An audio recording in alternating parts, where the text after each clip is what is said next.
So what I want to get into this week, after having spent some time over at D&D Time tonight, having a tete-a-tete with some of the folks over there, is to focus again on the Artificer, which is the brand new Unearthed Arcana that has come out. And last week we finished off the review week because we spent our first couple days going over God Killers, which is the intro adventure to the Post-Human Condition role-playing game, which is about horror, definitely heavy in the storytelling, body horror, the nature of ourselves as human beings, even if we're not human beings. What makes a person truly a monster, that kind of a thing.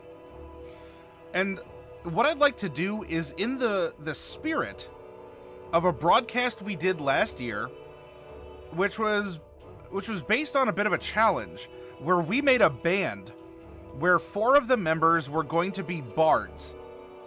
And the 5th member could be a bard, but it could have been something else, and we're going to be making a band to show that even in 5th edition, you can have completely different characters that do different things, even if they're the same class.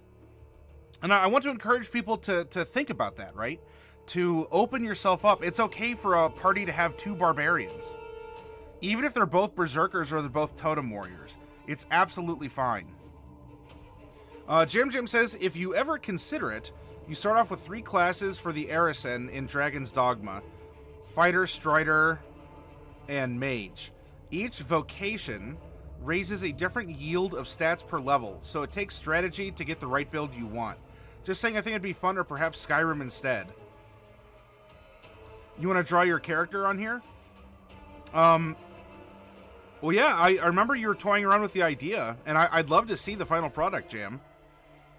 I am not opposed to doing a role-playing game. I know we've been doing a lot of Jackbox, like some party games afterwards. I know that Dark Wolf and I think a couple other people asked if I would be doing a role-playing game. I haven't quite decided which one I'm going to be running yet. But, for things like Skyrim, because I have not played in Elder Scrolls, so if I play Skyrim, that will be my first Elder Scrolls game that I've ever played. I've played Fallout 3, so I'm kind of familiar with a game premise similar. And Dragon's Dogma, I can look and see if... I would imagine that's available on Steam. But I don't have console... I don't really have a console to stream. I just have my PC. And Trust a Flump has returned. So yeah, I'm open to suggestions. And I very much appreciate you bringing that up, Jim. Look, you all are creative. You think of things that I don't. And I very much savor that kind of interaction with you all. Okay, it does have a PC version. And I bet all the cool hacks and map glitches are patched out of it too. Not that I was speedrunning it or anything. Alright, so what I would like to do for this week, right? I want to create a team of artificers, similar to how we made a band of bards about a year ago when we were developing the Mesotopia region on the channel. And to do so, I guess this week is gonna be a tad bit more complex than what we normally do, which is Core 3. Or in this case, it'd be Core 3 plus an Unearthed Arcana. I want to draw motivation not just from the Artificer Unearthed Arcana, but a concept that is in the Unearthed Arcana of ships in the sea. And in particular, that is coming up with a team that has 5 different officers aboard. Or I guess it would be 6 in this case. But we kept the captain as an NPC. And for this... the captain and maybe even the first mate, we already made some artificers and we took them on an adventure on Saturday. So at least the captain portion, if not these 2, I don't necessarily mind. I think I'll keep it as captain is going to be an NPC we can develop. But I definitely want to make a squad of artificers in kind of a military environment that are going to have roles that are similar to what you see here for this Unearthed Arcana. And what is going to be really nice about this is the officers here receive extra tool training, or are implied to, because of the specialized role of command they have aboard the ship. And as artificers are just inherently full of uses, tool uses, then I think this marries together very well.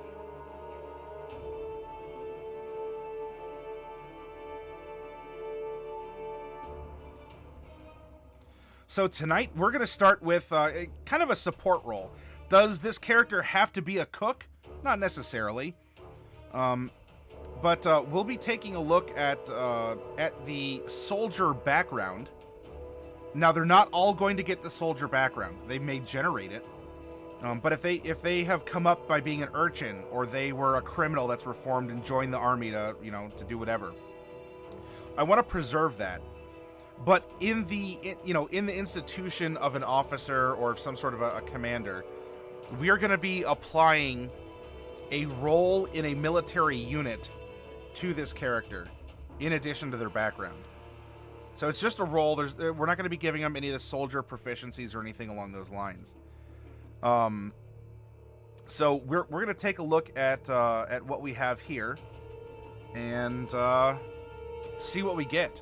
And I will add that the extra consideration is, of the 5 characters I want to make this week with you all, I want 2 of them to be out of the Volo's Guide to Monsters.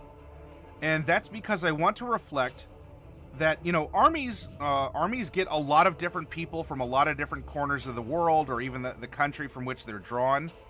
So it's not going to have just a diverse background for the soldiers.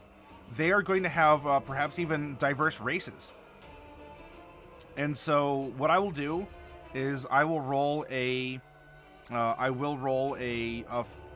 just roll a d20, 1 to 10, Player's Handbook, 11 to 20, Volos.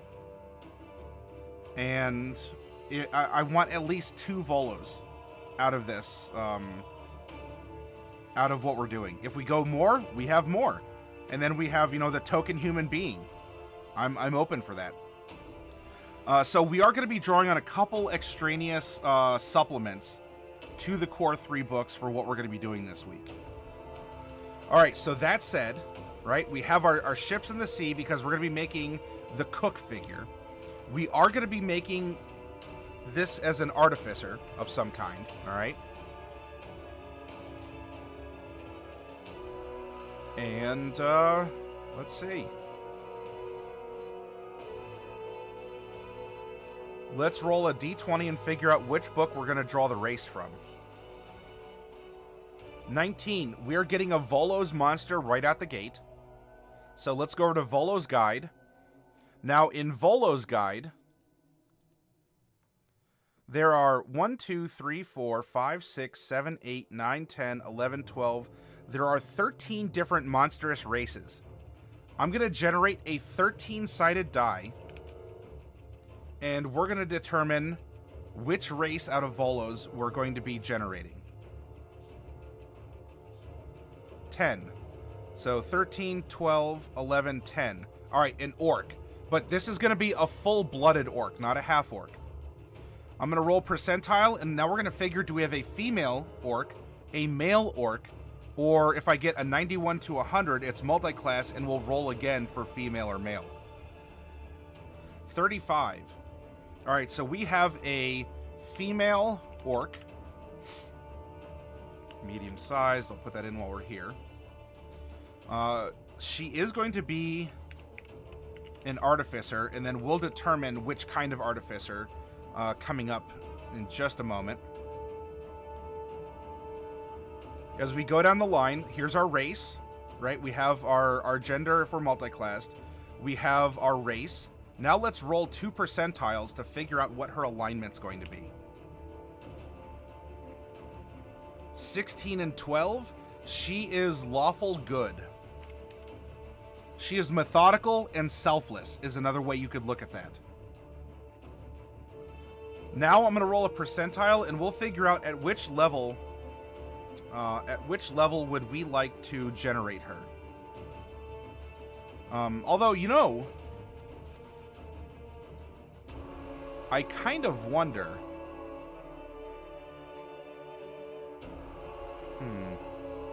Nah, I'll bring it up later. Why don't we generate... instead of randomly doing this, because I feel we'd be doing Artificer a disservice if we only kept it to...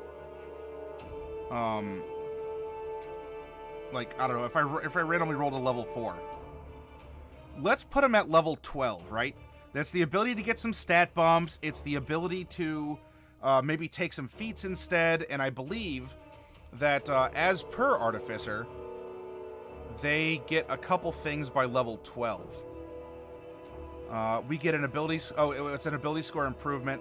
Okay, so we wouldn't get our specialist until 14.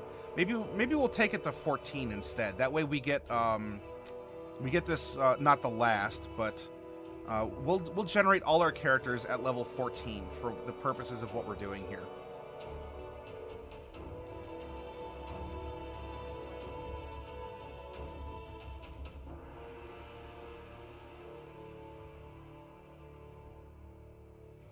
Because I don't want to take them all the way to 20. That we could explore what level 20 does, but I want to hang on one second here.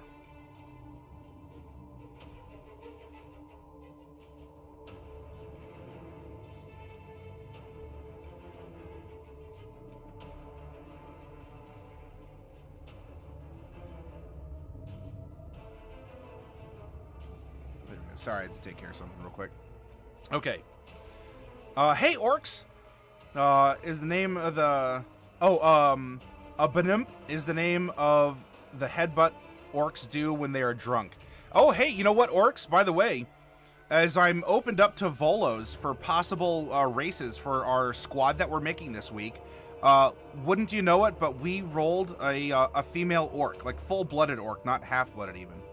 And also, thank you for the vocabulary lesson, everyone. So remember, Omble is the orcish term for the lint that collects behind your knee, and a Benump is the name of the headbutt orcs do when they're drunk. Specifically that.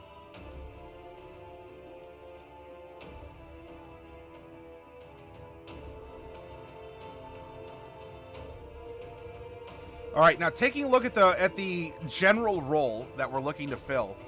A ship's cook works with the limited ingredients aboard a ship to make meals.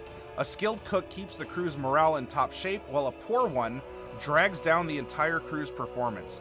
A talented cook has a high constitution score as well as proficiency with brewer supplies and cook's utensils. Oh, I imagine there are. You know, do any of them involve the tusk? Is it the front of the head? Is it the back? Or are you just sort of bull rushing straight on with the top? It's the official drunk greeting. Oh, so it's like a chest bump, but it's bumping heads.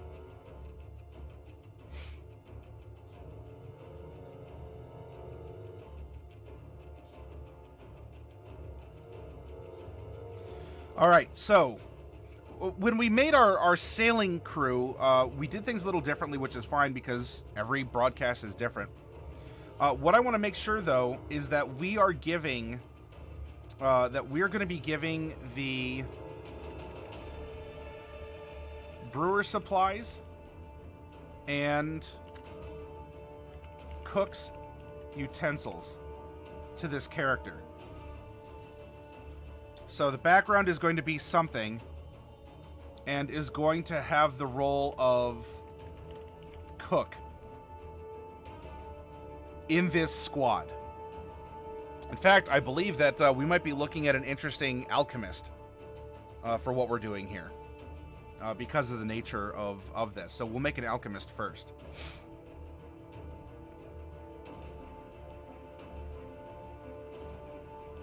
No, I understand the autocorrect, orcs. And in sharing this orcish lore does much to help us become more familiar with orcs and to understand that they do in fact make beautiful lovers.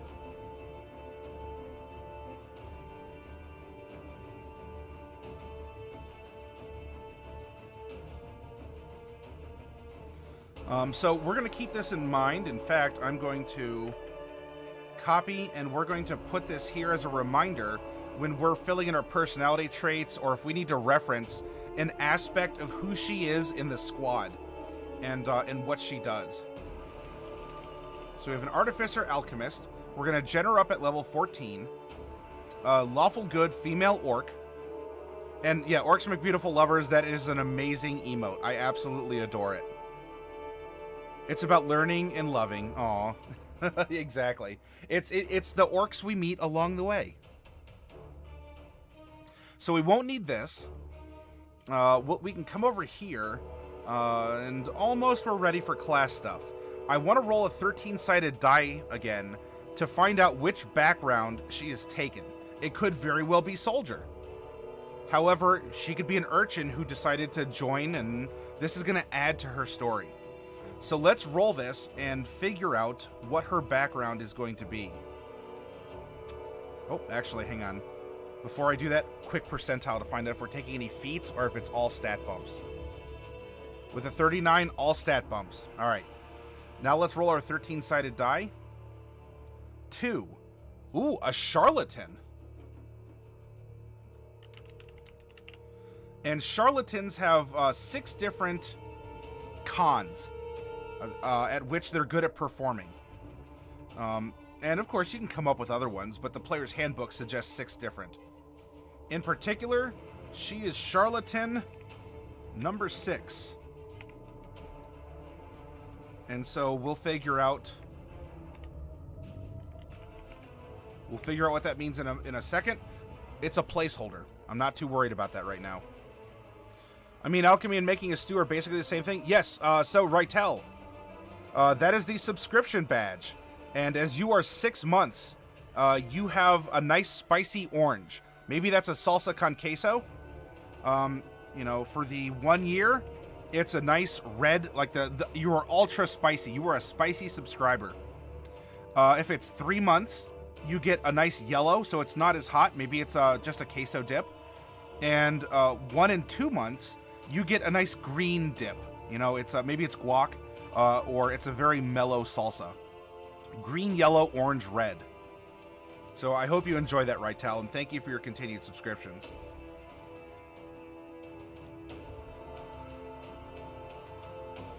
All right, we already know our class and our subclass, so that's not a problem. We're going to skip over this.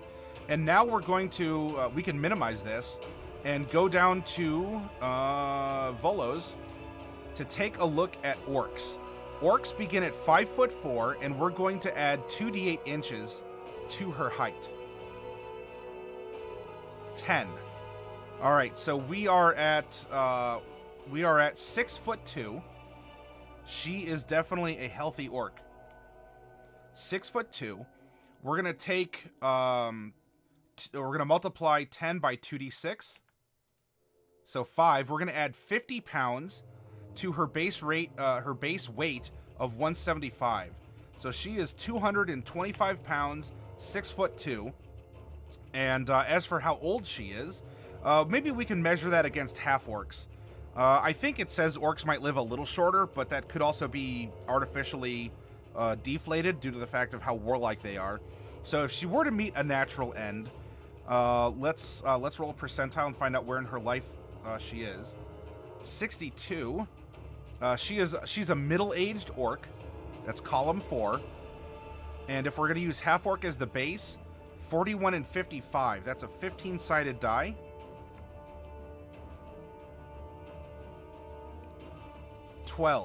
So she is 52 years old. You know, she probably already, you know, she's in the army, has been for a while, kind of a nice solid support character, and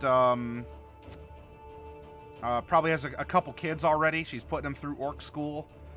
She's working hard. She knows a lot of recipes. Something, never trust a skinny cook. There you go, Rytel. Yeah, let's look at some orcs. Loose lips sink ships, but thick thighs are my demise. Well, orcs make beautiful lovers. I think that we have a very robust female orc who definitely knows her way around nutrition. and making the best out of whatever's at hand. That said, she is a charlatan, and we can take a look at what is her favorite con, right? So we don't need the random rolls anymore. Let's go over, we don't need the DMG. Here we go. Chapter 4, everyone open up your player's handbooks to Chapter 4. She would be a hearthwife then. Very well, maybe, but what's kept her in the military so long? You know, she travels, she puts her life in danger. You know, what's been keeping her around? And let's take a look. So, a charlatan, we rolled number 6 as her scam. I convince people that worthless junk is worth their hard-earned money. Alright, so, oh geez, for an artificer, how good is that, right? I convince someone that worthless junk is worth their hard-earned money. Now, that could translate over into some things like her potions. So maybe she's really good at, you know, these aren't the best potatoes we dug up because we're marching, but just because of my nature, I'm gonna melt everyone's heart, and they're gonna say, you know what, that's really good. That's good home hearth cooking, even though we're out scavenging and foraging in the countryside. Hey, Cake Boss, welcome. It's going well. We're getting into this character's background. She's good at cooking and nutrition. That's a cook, and cooks are hearthwife. She could have been a cook with an orc army. Yeah. Oh, okay. Yeah. So she's a professional chef, knows how to fight because of that, and for whatever reason, she has come over and is cooking for this special squad, some elite squad in some form or fashion. That's not a bad idea, orcs. All right, so I convinced people that worthless junk is worth their hard-earned money. So you know, she's very good at making things, and even if it looks a little janky, it looks a little, you know, haphazard or slapdash, or, you know, it doesn't mean that she can't make a good stew. She definitely can. But the way she presents a stew with suboptimal ingredients is still enough to make you go, you know what, it tastes really good, and thank you. She's a soldier herself, but the military duty is cook. Hey, Luke, welcome.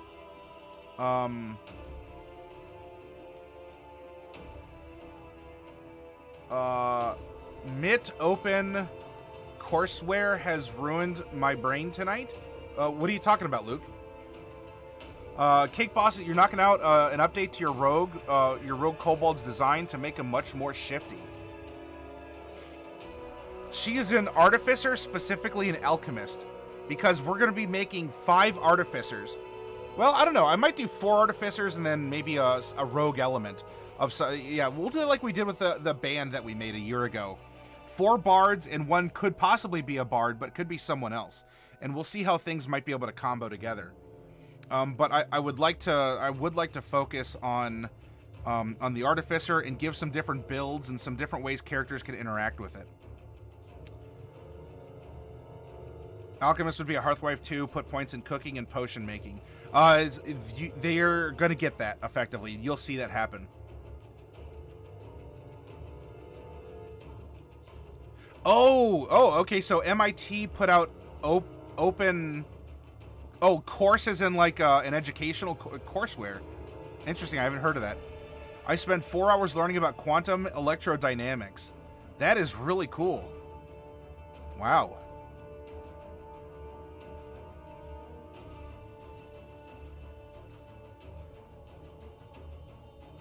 And because it's open, it's free, right? I mean, I don't presume they're going to send a certification or anything for you completing the course, but you know what? That's going to make you just a better person all the way around, more intelligent, understanding. It also can open your mind to a lot of other things. When you learn how something works, you might look at another item, even brewing, and say, you know what? Because of the way that something like this interacts, what if we tried this? And it could lead to something very interesting. By the way, Luke, I'm sorry I couldn't make it to the stream on Monday to miss the recipe for old wheat water. If you want to pass it along, though, I'd be happy to talk to you about that. Unfortunately, I wasn't able to watch your program on Monday. Oh, yeah, microbiology. If you're brewing, you're a microbiologist. even if it's a professional hobby. All right, so with this background, she gets Deception and Sleight of Hand as proficiencies.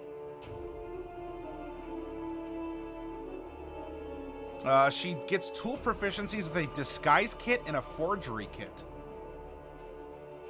So we're just going to put Brewer, Cook, Disguise, and Forgery. Whew. Being an Artificer on top of this, she is going to go nuts with all of the tool proficiencies. Oh my gosh. One of our topics was Belgian beer, so we spent an extra hour on that. Oh, you didn't end up? Okay, gotcha. Okay, Luke. She's going to get a set of fine clothes, a disguise kit, tools of the con of your choice, 10 stoppered bottles filled with colored liquid. So probably something like, it would be something like, I mean, if it's brewers, it could even be like brewing supplies. It's, you know, the con isn't she's selling like poisoned beer or bad beer, but that she'll brew with what she has. She'll cook with what she has, but she can present it in a way that maybe you feel guilty that telling mom that her cooking doesn't taste too well is just something that never crosses your mind. So let's give her cooking tools.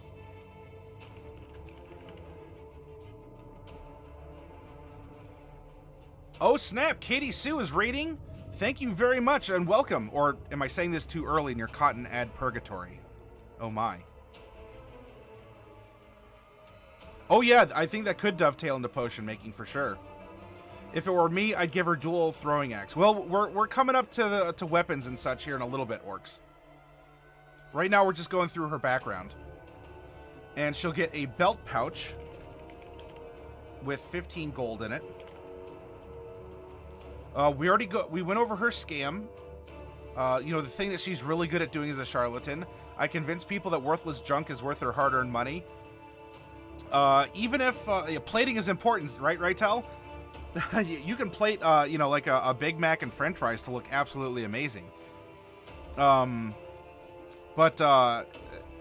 she's taking over this role of cook, as that is, speaking of dovetailing for anyone who's new, just coming in here.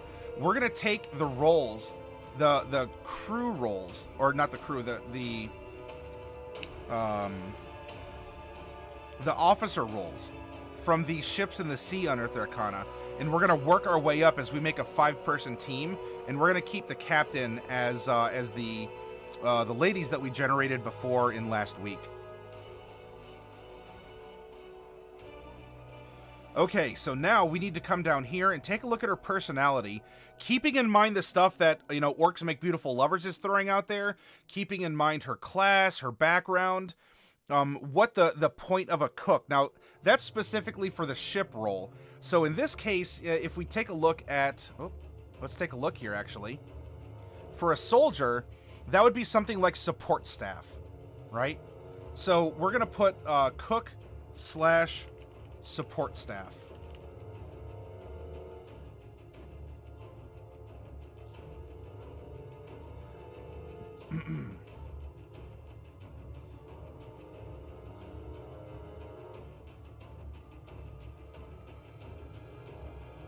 Her personality traits are going to be 2d8, 4 and 3. Then we're going to roll 3d6 for an ideal bond and flaw, and that is 3, 1, and 3. Now that we've cast the bones into the augury dish, let's find out what that means. Her first personality trait is going to be number 4, and that is, I'm going to scoot this over a little bit here. I'm a born gambler who can't resist taking a risk for a potential payoff.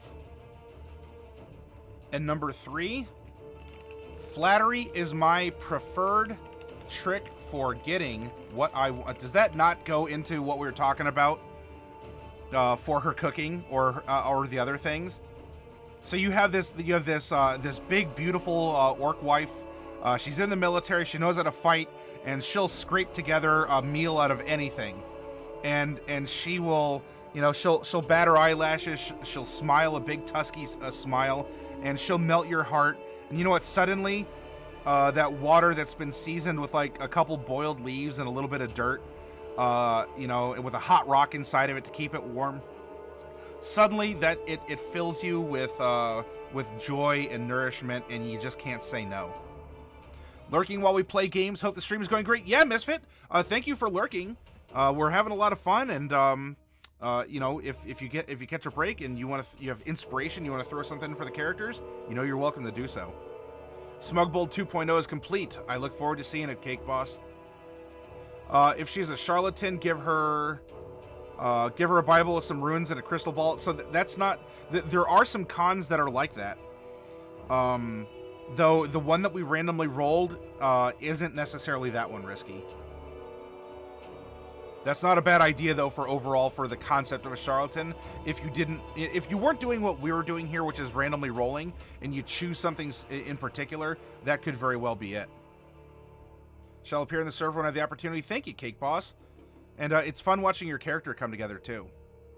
Now, this is going to be something interesting, and all of you can have some input. Orcs, hey, I'm looking at you, too. The feature you get as a charlatan is a false identity.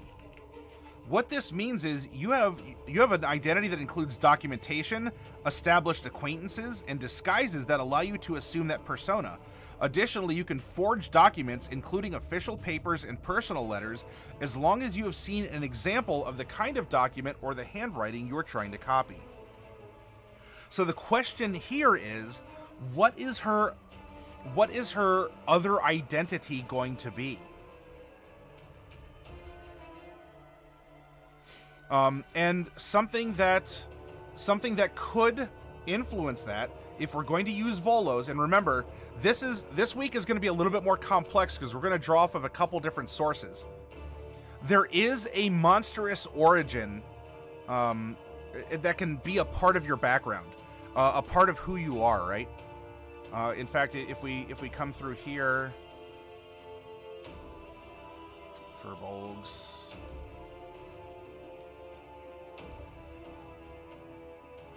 Okay, yeah, so we're gonna come back here.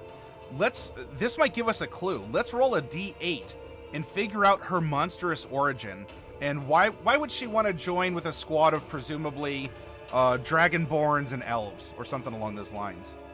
1D8. Number 6. Your sworn enemy is an ally of your people, forcing you to leave your tribe to gain vengeance. Ooh.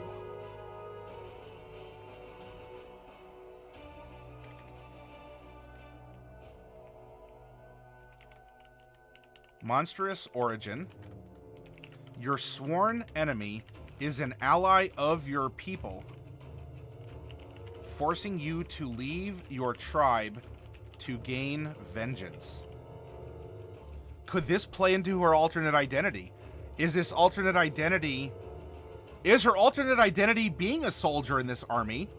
And in fact, so we're kind of looking at it the other way around. She's presenting herself with her alternate identity, but her false identity is actually her true one, and she could be an orcish chieftain who left her tribe because maybe she was sort of like the queen in waiting or whatever, like the queen mother. So you have some power, but you're not like your royalty, but you don't really have influence, kind of a thing, if I have the terminology correct. And so she might have taken insult at who her son or daughter married and is now running the tribe, and so she left and is going to she's going to try and infiltrate this rival military in order to guide them over to wage war, because the husband-in-law, or I guess the son-in-law or the daughter-in-law, by rulership has to defend the tribe, and oh no, my in-law got killed in battle. Oh, what will I do? I'm going to have to console my son or daughter. And so she's trying to pull some kind of orcish Game of Thrones stuff, like No, not Marjorie Tyrell. Who's the grandmother Tyrell that was doing a lot of scheming and trifling in the background? A double agent, it would make sense. Orcs are tribal. She could raise an army. Hey, Sire, welcome. Good morning to you. If given the opportunity, she could make poison soups or the least drug soups with alchemy. Yes.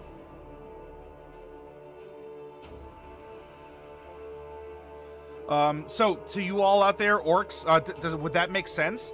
What if she was sort of, she wanted the best for her tribe, but she felt that her now the leader of the tribe, which is a child of hers, maybe married someone who's weak or didn't belong or was a rival tribe, and that just doesn't work. And so she's trying to. Is it Marjorie? Is it Marjorie Tyrell that I'm thinking of?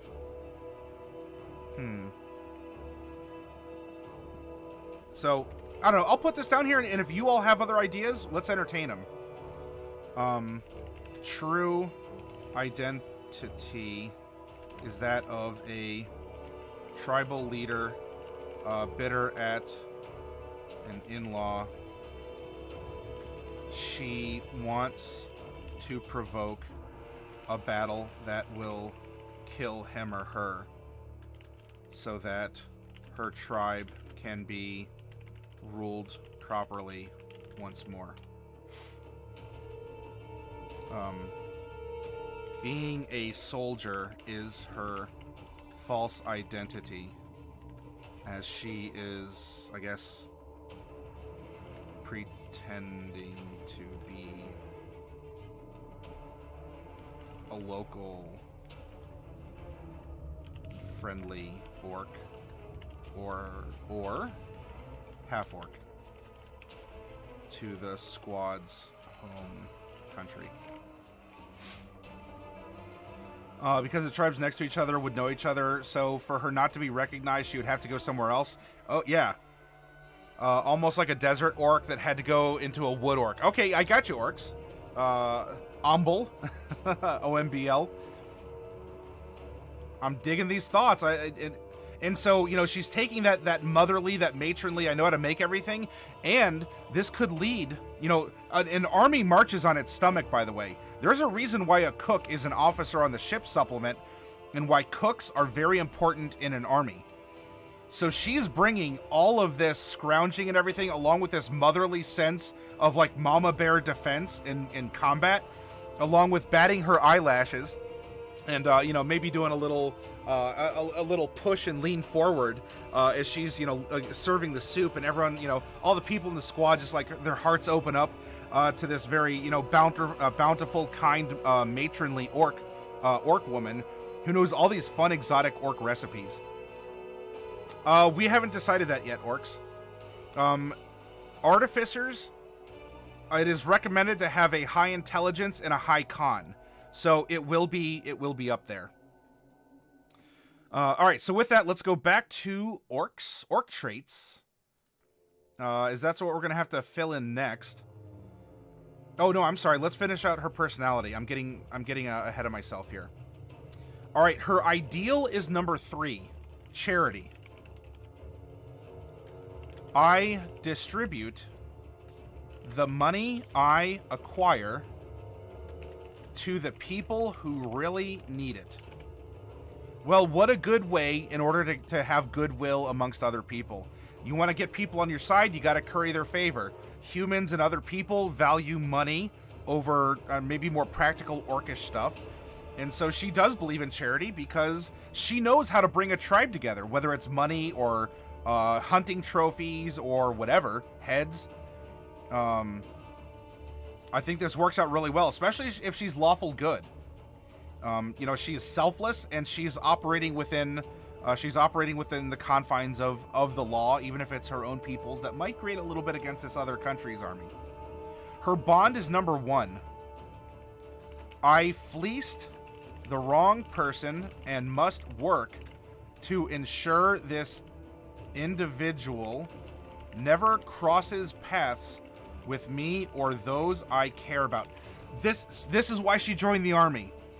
She tried to interrupt the meeting with the in-law that married her son or daughter, and tried to pull a trick, got caught, banished herself but vowed revenge, and maybe all this is well within Orcish law. And so now she's going out and recruiting effectively an army by joining it and convincing them to the cause and kind of leading them in the direction to do combat with this young upstart that usurped her tribe. Oh snap, MoGuns85, thank you very much. You can't trust a cook if every time they go to taste the soup, they throw up and pass out. Yeah, yes, exactly. Lastly, what is her flaw? Well, her flaw is number 3. I'm convinced that no one could ever fool me the way I fool others. She's too clever by half. And so everything to her is going to seem very obvious. This is not a trap. This person's not a disguise. You got to trust me. I know this. I know these things. This is my motherly intuition. Her flaw was having kids. Is that are you offering that as an optional because she did bear a I don't know, what would like a bunch of Orcish children be called? Just children? A litter of orcs? A gaggle of orcs? Something? I don't know. Okay, gotcha, Misfit.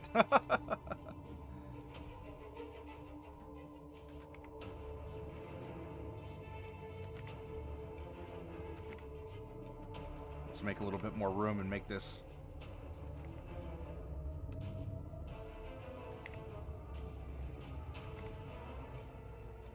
Okay. Let me make sure that there's nothing else here. I mean, for orcs in particular, I think there is actually... there might be some other things that we can... Yeah, like there's some orc trophies, orc names. Oh, I'm sorry, here's orc personality traits, ideals, bonds, and flaws. Sorry, that was on me. I could have gone into here. Although this might work because if this is her alternate identity in the more civilized land, I completely derped out on this on Volos. So just remember that this stuff is in here. Oh, you know what we could do? She's a charlatan. When she has her act going as a soldier, as this, you know, as this cooking mama for the squad, this is the way that she is presenting her, whatever you want to call it, more civilized, her more humanoid or whatever. You know, this is how she's sort of masquerading as what we might consider to be a more normal character. However, with her other identity, as this matron, like as this chieftainess or whatever, whatever you want to call it. Oh, orclings? Okay, so she has a pile of orclings. Oh, yeah, here, let's, there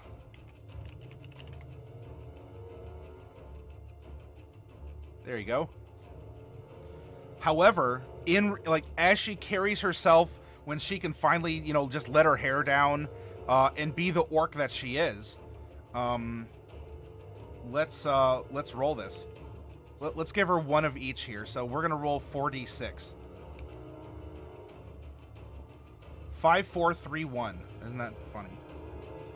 So personality trait, ideal, bond, flaw. And this was 5, 4, 3, 1. Whoop. There we go. Personality trait 5. I drink the blood of monsters to consume their power. Her ideal is number 4, intimidation. I can get what I want from weaklings that fear me. Right? So this is her uncivilized, or this is like her more orcish nature, not her civilized, I'm a member of an organized army of a foreign land. Her bond is 3. I carry the teeth of a great warrior. They inspire me to commit great deeds in battle. Oh, so what if this was maybe... what if she carries her husband's teeth, and he did rule the tribe, he died, she stepped up, but there was this usurper who kind of married the eldest, and she tried to oust him, and ended up fleeing because it didn't work out so well, and so now she's taken on this persona to try and infiltrate this army and go from there. And lastly, her flaw as an orc is number 1. I have a calm temperament and let insults roll off my back. Orcs make beautiful lovers. How does that work for you? That is her flaw. I have a calm temperament and let insults roll off my back.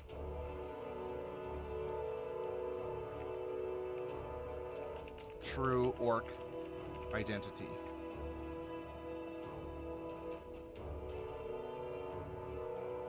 She's being more half-human than half-orc when she puts on airs. Oh, there we go. With the cooking and whatnot. I like that. The rival tribe next door killed her husband in battle. That's why she left the desert to go to the woods. She had to get outsiders. I love it. A couple random dice rolls and some creative thinking, and we already have the premise of a very compelling story for a character. That's why I love this process. All right, so this is her background. This is like, we know she's an orc. We didn't really give her any orcish traits yet. We have a concept, and we have a beautiful personality, and I love how this is shaping up. Okay, so then let's go over 2 orcs and take a look-see at the traits that they get. Tritons and orcs. Okay. Your strength score increases by 2 and con increases by 1. So we're going to put 2 and 1. However, your intelligence score is decreased by 2. So this is going to be very interesting because artificers are an intelligence-based class. That said, they can cast rituals and other things that don't necessarily have to rely on your ability to hit with every spell. So she can cast them, she just might not be as good, but we can take a lot of spells that just offer an effect by casting them. And so she's definitely in this supportive role. So I am absolutely optimistic that we can have a full orc with a -2 intelligence. We can have a full orc artificer. 12 to 50 years. Okay, so I guess we can round this down a little bit. We said 52.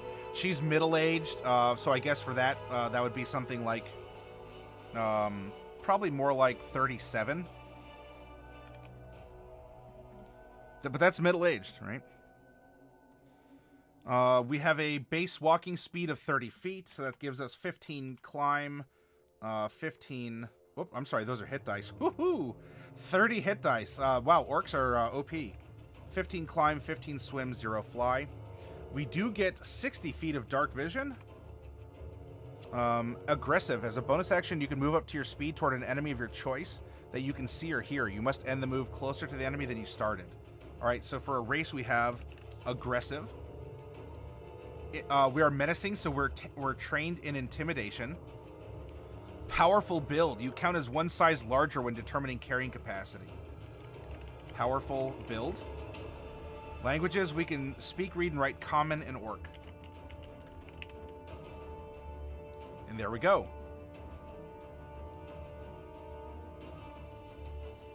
Let's see. She had to get outsiders. It's only a -2. You can get high rolls. Orcs OP, never nerf. She also gets Orc Ferocity, literally too angry to die.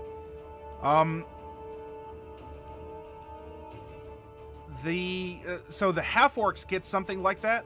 However, as per Volo's guide, they do not have that. They have the powerful build, menacing, and aggressive. But they don't have that kind of focus sash ability for Pokemon, where if something would knock you down, it just knocks you to 1 instead. Now, could you talk to your DM and say, look, I want to play a full orc, but can I swap out aggressive for that half-orc ability, your DM might say, yeah, sure, that's fine, it makes sense, it's, you know, it's a utility for a utility, they're both conditional, I'm fine with that. So that's not a bad thing to bring up, orcs. Always speak to your DM.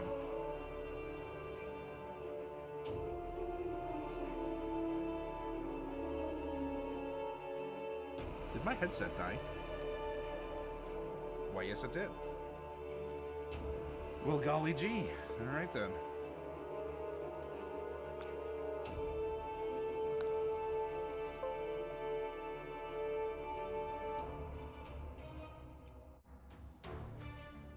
All right, so we're an orc, and now let's become an artificer. Artificers are D8 hit die class, and we're just gonna gen them all to 14. So we get a good look into it, but we're not gonna make them epic level. That's not gonna. I want characters that we can kind of put in the middle of something, right?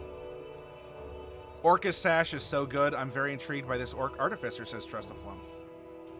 All right, so we're D8. We're 14th level, so we have 14 D8 hit die. Armor or proficiencies, light armor, medium armor, and shields. Oh, by the way, Trust a Flump for Shymex. It does make sense that something like a hammer would work, and if you think about it, if you play a dwarf, you do get some martial weapon proficiencies that include hammers. And if you play an elf, you get some martial weapon proficiencies as well. In fact, if you played a dwarf, not only would you get an extra set of tools you could use, if you took a background that offered tools, and then you'd get at least 3 tools from Artificer, and so you could have a character that had. In fact, if we went a dwarf Charlatan Artificer, you would have dwarf, Charlatan, and Artificer would bring you up to 6 different tools for which you'd have proficiency.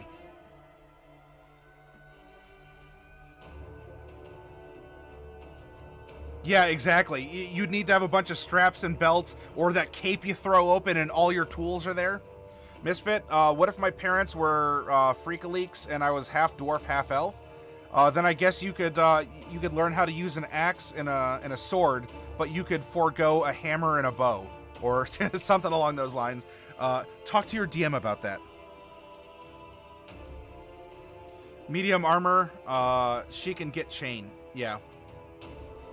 Okay, so yes, we get, for armor, light, medium, and shields. Weapons, simple.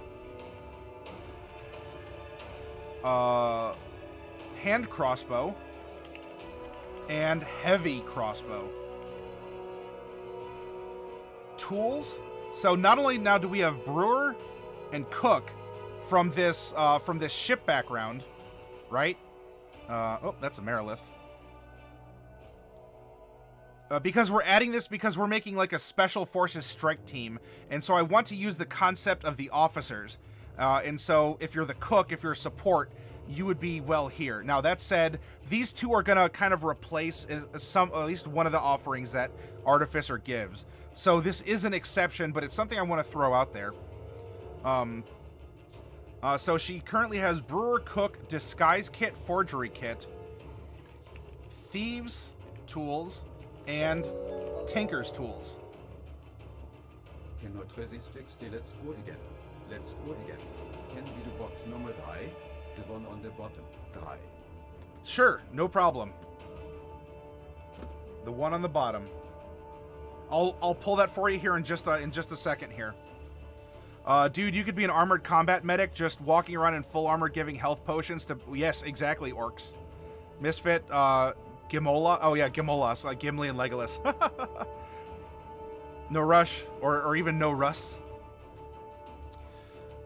And then one type of artisan's tools of your choice. So we're gonna meet that sailing quasi background halfway, and we'll give her cook's utensils. Though she'll get the brewer supply proficiency from being a cook, or the cook, the support role. Right? We rolled an actual background as Charlatan, but we're using cook, and in particular, we looked at the different types of soldiers, and we're gonna label that as support staff of a squad. So that really just gives us one extra tool proficiency we would not have had otherwise.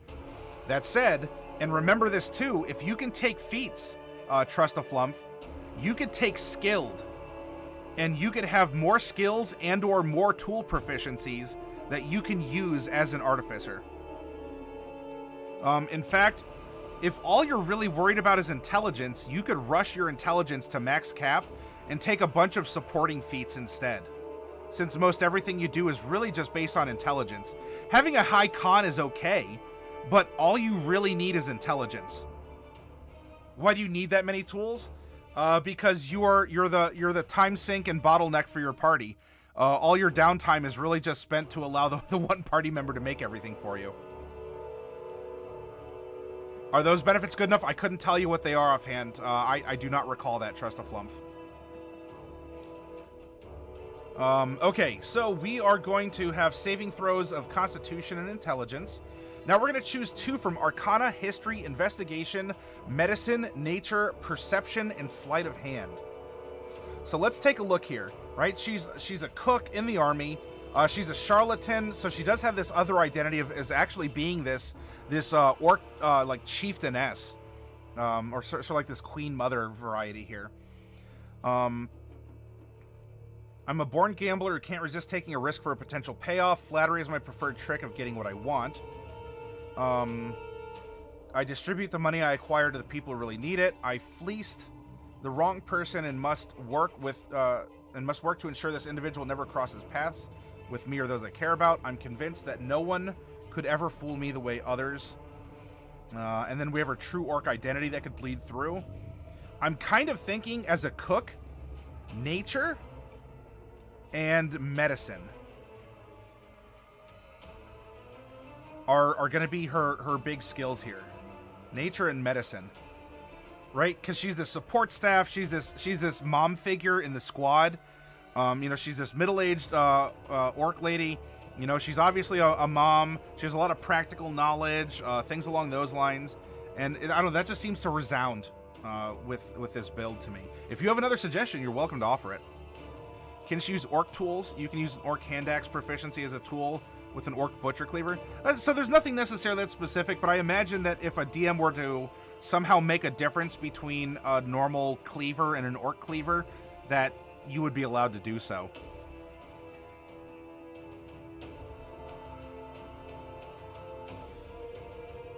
All right, so her equipment, and maybe this is where Orcs is mentioning some things here. She gets to start with 2 simple weapons. If you want her to have something like a cleaver, we could definitely give her a dagger and a scythe, or not a scythe, a sickle. We could treat a sickle as a cleaver or a butcher's knife. I think we could do that very well. Then we can give her a light crossbow. And so she's going to have a quiver with 20 bolts. She is going to receive thieves' tools and a dungeoneer's pack. Now, with the theme, if I'm your DM and I'm prompting this and you say, look, can I replace dungeoneer's pack with an explorer's pack or something like that? I wouldn't necessarily be opposed, so always talk to your DM. If you have an idea, develop it and pitch it. This is a storytelling game. Okay, now, this is going to be something interesting. Probably not for the 2 characters we're going to make tonight. But I would like to incorporate firearm proficiency and firearms with our other 2 characters that we're going to be making tomorrow. And so we'll get to explore that with artificers. Can the scythe be a meat hook? The sickle? Yeah, it could be something along those lines, Orcs. As long as the mechanics make sense, then we could cosmetically alter it or glamour it to look like whatever we want. So if you have this impression in your mind and it's really driving you, you got it. You got it, Orcs. All right, per her class, she's going to get magical tinkering. Now, you all can decide, what would a woman like this do with this ability? You know, you simply manipulate an object and it sheds bright light in a 5-foot radius. Whenever tapped by a creature, it emits a recorded message. Continuously emits an odor or some ASMR. Or there's a static visual effect that appears on the surfaces. Could be a picture. Maybe she carries a picture of her son or daughter or whatever, you know, with her. And so she has them on a rock that she fondly looks at or something. So we have magical tinkering times whatever her int modifier is going to be. The chosen property last okay, so we have that. In fact, while we're here, at level 14, we have a +5 proficiency. We have...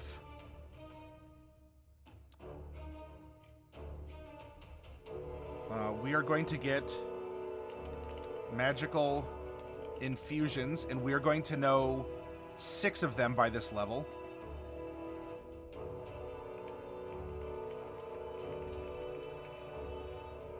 And we can infuse a number of items, so we use this alternate area down here.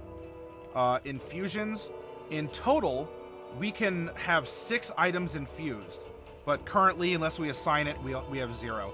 And if we really want to get into the minutia of these characters, we can go through and fill all this stuff out. What would she keep infused or the like? Cantrips known at 14th level. She just busted into her 4th. 1, 2, 3, and 4. Spell slots are going to be 4, 3, 3, 1 as a half caster.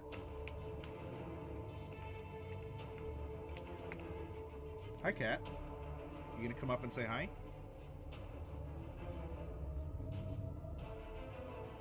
Alright, so she has magical tinkering. She has spellcasting, which includes rituals. Just remember that, okay? Oop. Oh, bud, you're gonna tear up my chair if you do that. That wasn't very graceful. Spell list. They prepare spells every day like a druid, paladin, or cleric. Infuse items. And in fact, this is going to be important to note when we get to infuse items. So at level 2, we get 2. So if I go level 2, because like invocations for warlocks, some of the infusions have a level cap to them.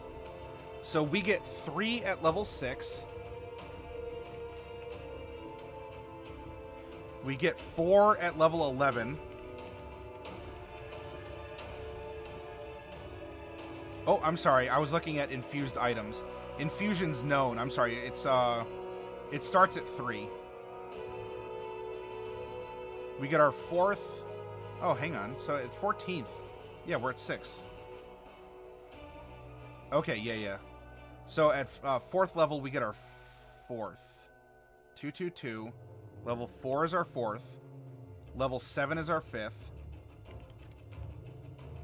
And level 11 is our 6th. And we're just so close to getting our 7th.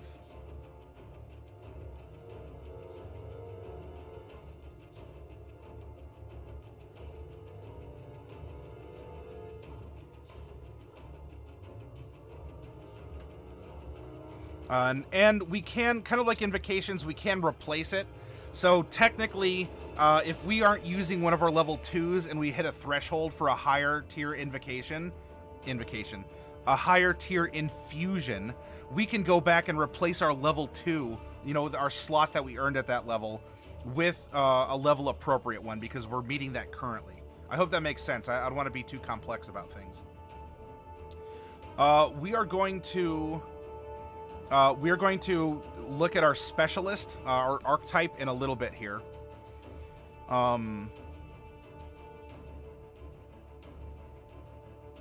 We are going to get tool expertise. Starting at 3rd level, your proficiency bonus is doubled for any ability check you make that uses your proficiency with a tool. This is giving us expertise with brewer supplies, cooking utensils, disguise kit, forgery kit, thieves tools, and tinker tools. Nice, huh? So I'm going to just put like E for expert. Our ASIs we're going to drop in. We didn't roll that she's going to take any feats. We are going to receive arcane armament. So she'll get a second attack as long as it's with a magical weapon. The right cantrip for the job at level 10. The right cantrip for the job. You gain the ability to make sure you have the right magical tool for a job. Whenever you finish a short or long rest, you can replace one of the Artificer cantrips you know with another cantrip from the Artificer spell list. Artificers effectively know... I mean, they might as well know every cantrip. You can take a feat or multi-class to learn even more cantrips, and then just cycle the Artificer ones that you know, if you aren't going the Wand Maker and you're infusing more wands with more cantrips. It's cantrip heaven. If you love cantrips, this is the way to go, because they are just as mutable as the rest of your spell sheet. And we're not high enough yet for the Artificer level 18, so now we are going to come down to Alchemist. Okay? And let's look at what her archetype is offering her. Proficiencies. You gain proficiency with Alchemist supplies and the Herbalism kit. We're now up to 8 tools. It would have been 7 without the special sailor consideration, but what's 8 if you're already at 7? So Tinker, we're now going into Alchemist and Herbalism. We are also going to receive those kits.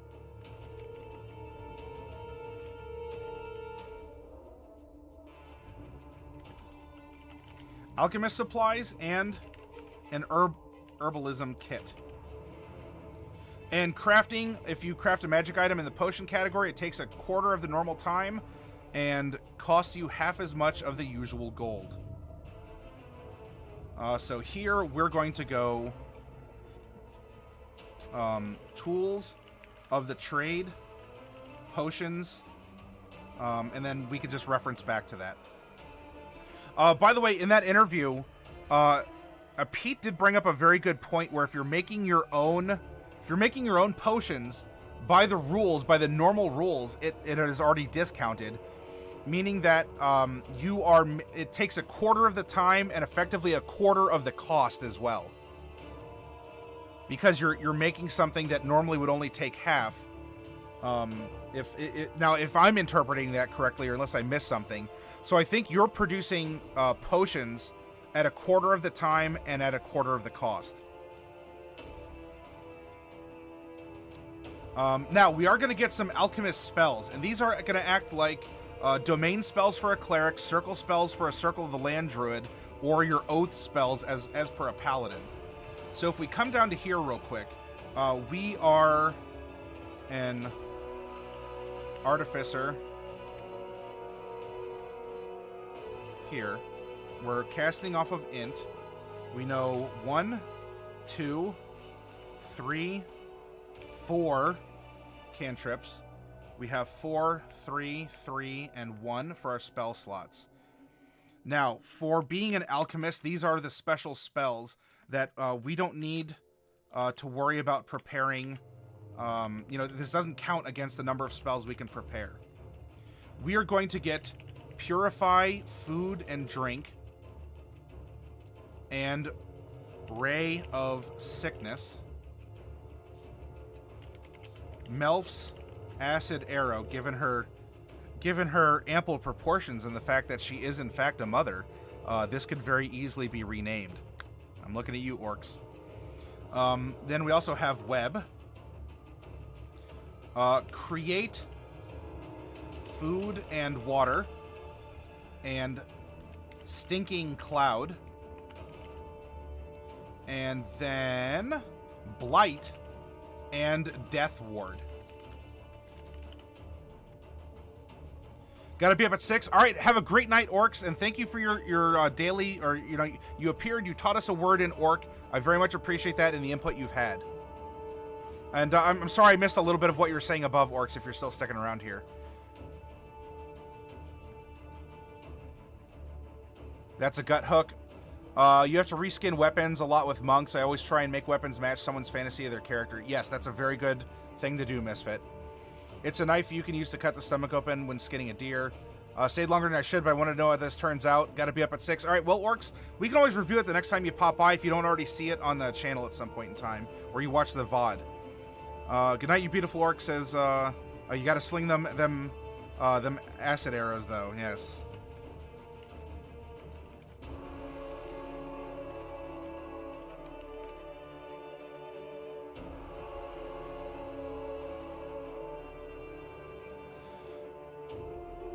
Okay. Now, we are also going to be receiving an alchemical homunculus.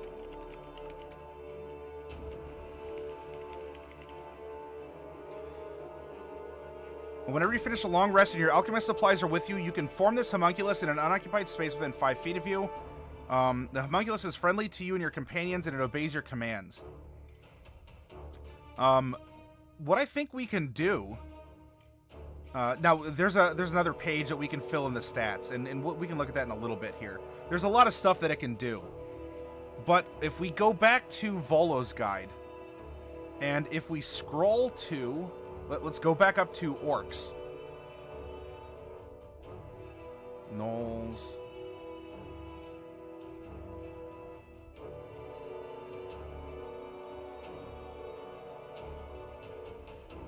Don't need giants, don't need beholders. Oh, where's my orcs? Yeah, those are my giants. There's a section here that talks about special, like, totems or trinkets that orcs have. And I think it'd be really cool and thematic if we gave her a homunculus that is perhaps a reminder of her orcish tribe. Hags. Kobolds.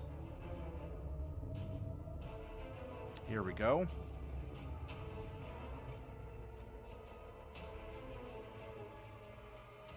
Oh, that's a kobold lair. I thought we were coming up to the orcs. Kotoa. Here we go.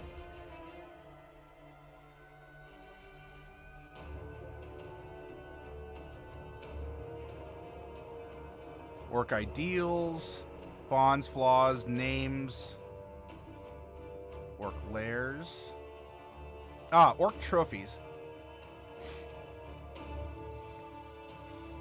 Orcs are consummate raiders. When they attack and overwhelm, they claim as booty anything of value.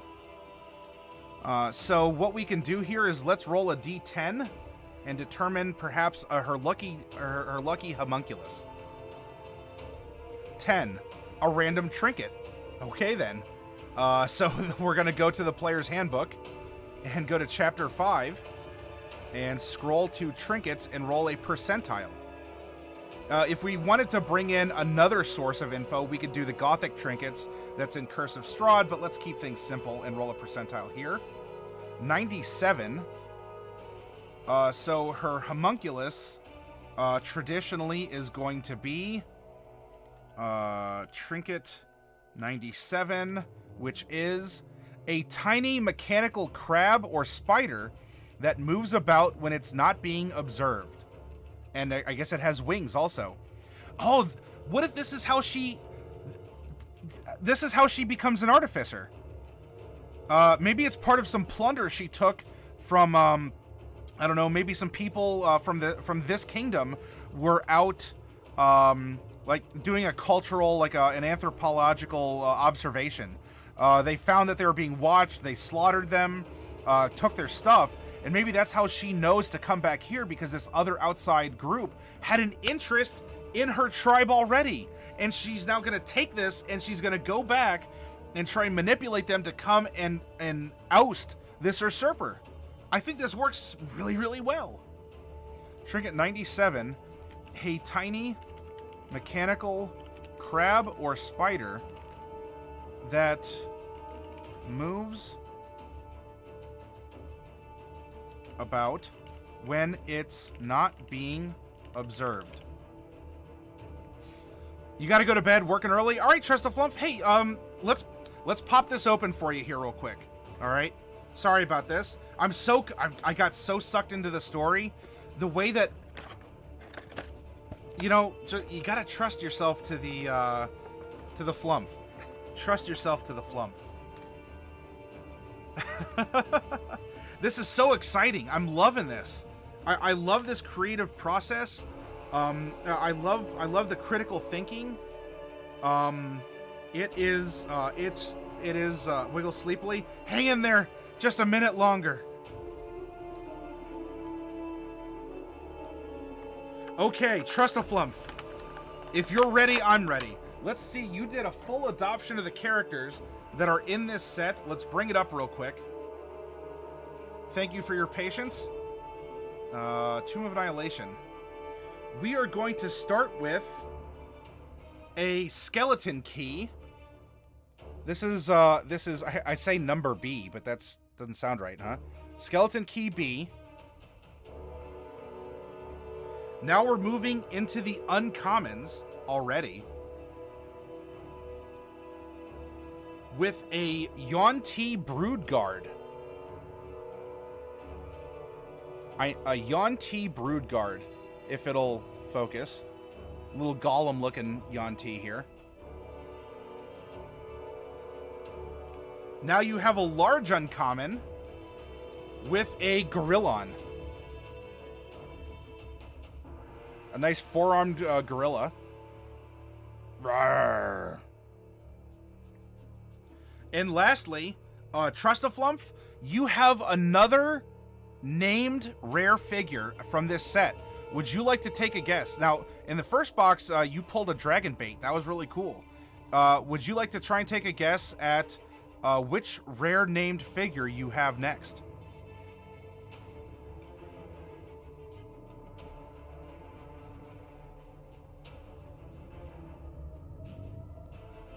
Trustaflumph is saying it's probably Nanny Poo Poo.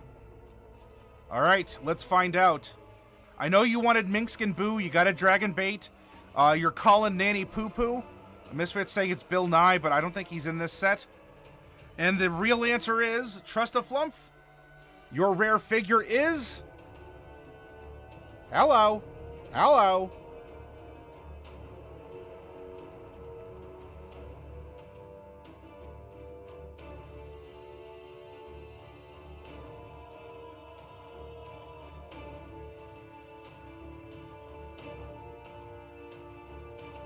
It's your old buddy.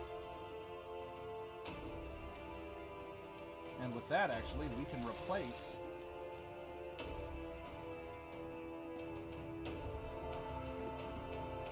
There we go.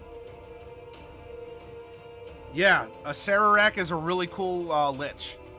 He does not afraid of anything.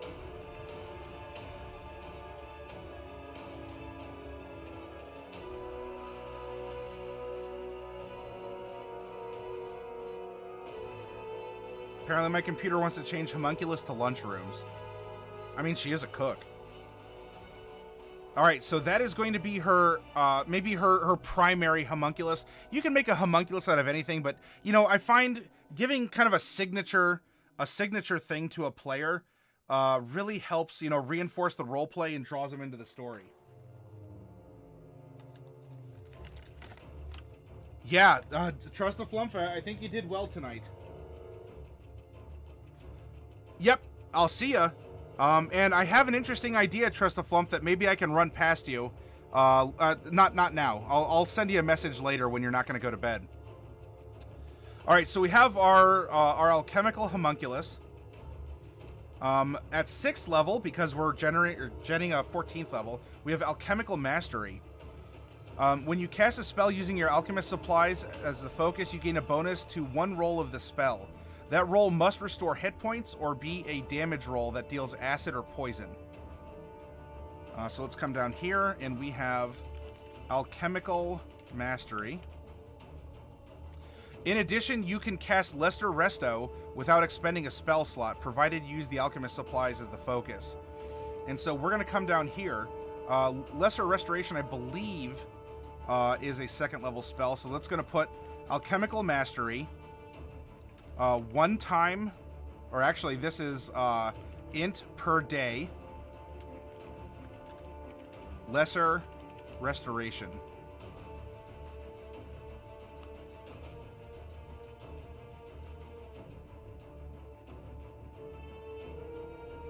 Or I guess we could just put the colon here to be more clear from the ability source, and then we'll...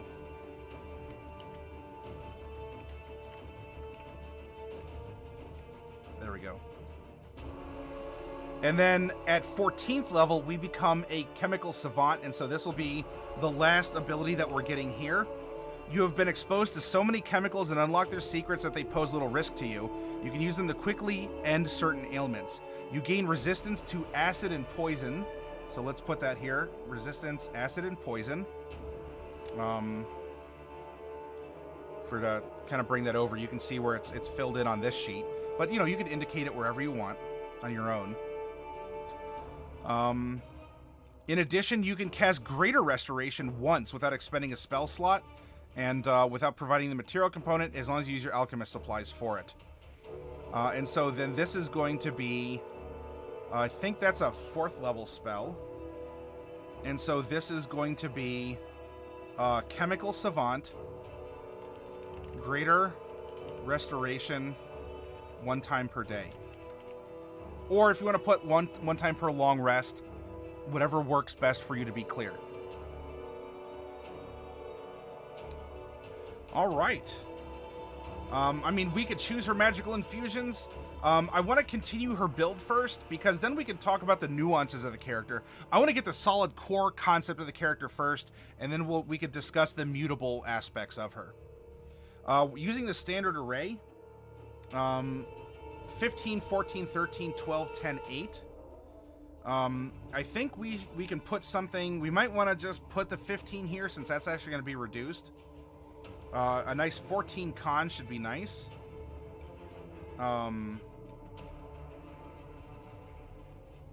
She is very strong. Maybe not so wise, with the exception of medicine. So I think wisdom can be her dump stat here. And charisma can be neutral. So that is going to give her a 15 strength. And now if you have another proposition, you are welcome to let me know. That'll put intelligence down to a 13 though. We now can boost up. We get 6 points. Level 4, 8, and 12. You can put 2 points into one stat or 1 point into two at every bump. We should probably bring her intelligence up by 3. Then we can go 4, 5, and when in doubt, you can always dump a spare point into strength. Your strength score provides a mechanical benefit of how much you can push, carry, lift, etc. And she's already husky, and she's already a pack mule because of her orc ability to count as a large creature. So this is actually going to be doing like quadruple duty by putting that in there. So coming through, this is going to be 3 strength. Oh, I completely forgot dex. Whoops. That was 15. We didn't have a 12. So 12 in charisma and 10 in dex. Should she get some extra armor? Or is she just going to tank it because she can make potions and she has a good con? Whatever. She's just going to wear the armor and we'll go from there. But I don't know. I'm torn. Mechanically and also in roleplay, I can see it either way. But charisma, no. If she does convince people things are good, I like this. If you have another suggestion or if you think I'm whacked out of my gourd, let me know. 0, 3, 3, -1, and 1. This is going to give 3 and 3 saving throws. 0s down the line except for sleight of hand, which will be 5. Constitution's going to be 8. Intelligence is going to be 8 for nature and saving throw. 3 for everything else because she's picked up stuff along the way. Medicine's going to be 4. Everything else we're going to copy and paste. That -1. And charisma is going to be 1, 1, and 1 with a 6 and a 6 for deception and intimidation. Her passive perception then is going to be 9, 10 plus your modifier. In this case, it's -1. Her initiative is going to be +0 as that's a dex check. She's earned a name, by the way, everyone. If you have a name for this character, whether it's her orcish matronly name and/or the name that she adopted to fit in with this more civilized, maybe human or whatever non-orc kingdom that she's using to try and manipulate in some way. Her current hit points, you get 8, which is your hit dice maximum at first level. Then for the remaining 13 levels of her 14, you get half plus 1, which is 5. Then for all 14 levels, you get your con modifier in bonus hit points. So we have 42 and 45.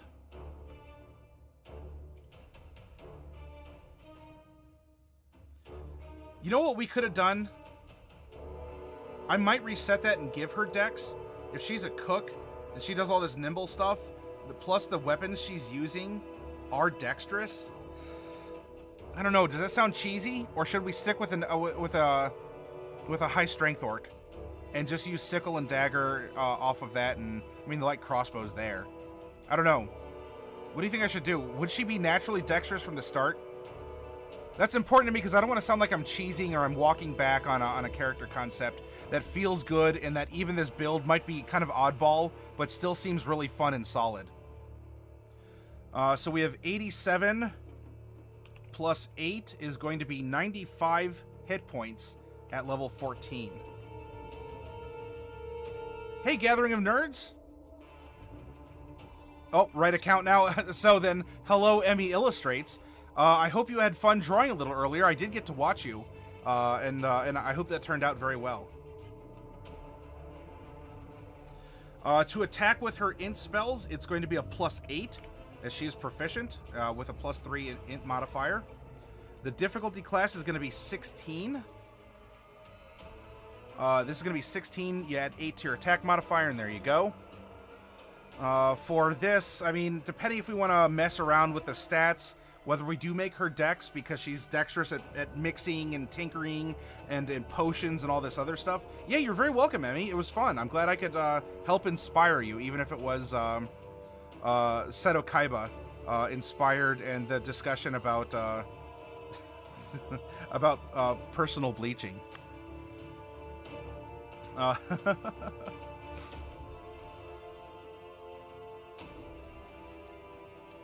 16. We have a +8. We can prepare a number of spells equal to our intelligence modifier plus half of our artificer levels because they were a half caster. So spells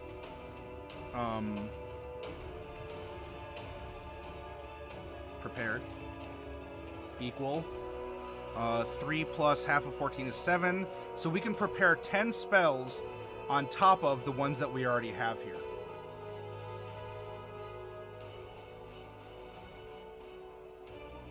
And so with this, I think we have a very solid character. I might go back and swap around dex and strength, kind of redo that, depending. And we're going to sit down and we can talk about her infusions and her... You know, filling in her cantrips doesn't even solidify her because artificers can swap their cantrips. A very fascinating class. And then, of course, all of these 10 spells could be mixed around as well, as per the nature of Artificer, let alone as an Alchemist here. So what I want to do is, if you come up with a name for this character, I'm open to suggestions. Again, it could be her real orc name or title, or it could be this moniker she's adopted as an official identity. And why don't we take a 10-minute break? We'll come back, and we'll make another Artificer for this like elite military squad that we're forming, using the Artificer as a basis. What character are we make? This is what we have going. We're making Artificers. We're making an elite squad, Emmy.